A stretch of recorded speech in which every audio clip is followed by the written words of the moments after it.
Bienvenidos y bienvenidas a la cápsula legal de Abogado Civil Penal. Hoy vamos a hablar de las medidas cautelares en el ámbito penal. Vamos a la cápsula.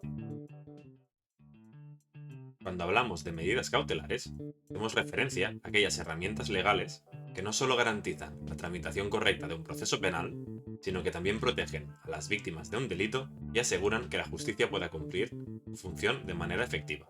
Cuando oímos hablar de medidas cautelares dentro del ámbito penal, del ámbito criminal, a la práctica hacemos referencia a todas aquellas acciones adoptadas por las autoridades judiciales que tienen carácter preventivo y temporal.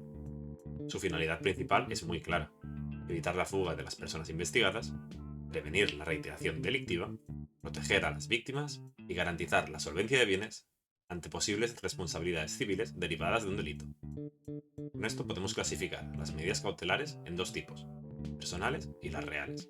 Por un lado, las medidas personales reales se centran en la protección de las víctimas y el control del investigado. Entre ellas destacan, en primer lugar, la prisión provisional. Esta es la medida más restrictiva de derechos, aplicada en teoría solamente en casos de alto riesgo de fuga o de alteración de pruebas. Otra de las medidas sería la libertad provisional con fianza, la cual permite que el acusado pueda mantenerse en libertad, pero bajo ciertas condiciones, como el pago de una fianza o la obligación de comparecer y firmar periódicamente ante el juzgado.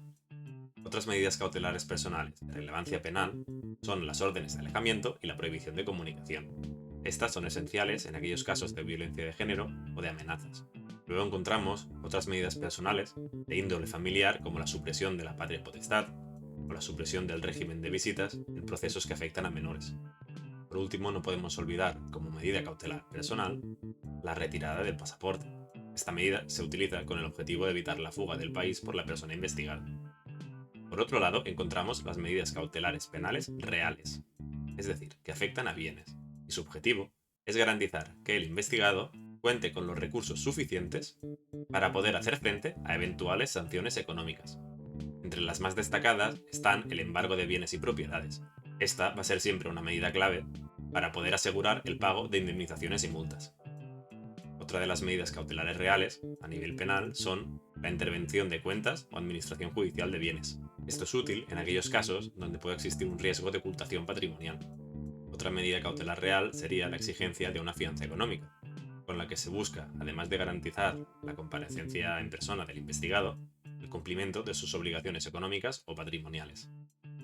Es importante recordar que todas las medidas cautelares son temporales y revisables. Los jueces y juezas deben evaluarlas periódicamente para determinar si siguen siendo necesarias o si, por el contrario, las circunstancias han cambiado y pueden dejarse sin efecto. Su incumplimiento puede acarrear la imputación de un delito de desobediencia a la autoridad o de un delito de quebrantamiento de condena. A resumidas cuentas, las medidas cautelares en el ámbito penal o criminal no son sanciones, sino instrumentos esenciales para garantizar la correcta administración de justicia y la seguridad de las víctimas.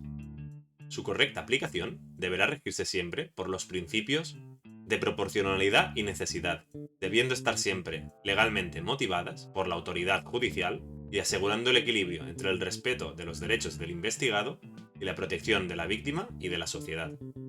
Para más información pueden consultar en la web del despacho de Delte y Abogados.